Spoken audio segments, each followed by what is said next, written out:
تو یہ ساتھیوں نے سوال کیا ہے کہ نماز قصر کب ہے؟ تو یہ ہے کہ جب انسان کسی جگہ 15 دن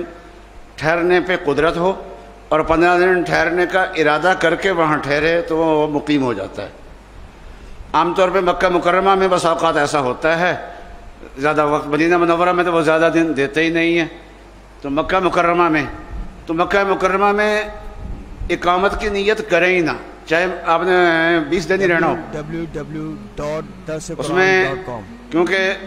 مکہ مکرمہ میں جو رہنے والا ہے اس کو زیارات کے لیے جانے کا موقع مل سکتا ہے،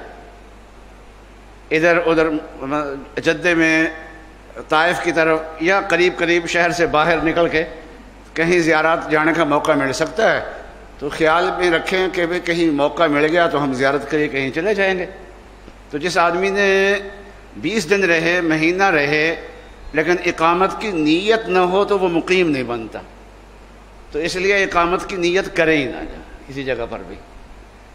اس میں آسانی رہتی۔ جو اقامت کی نیت نہیں کرتا وہ مقیم نہیں ہے، وہ مسافر ہے۔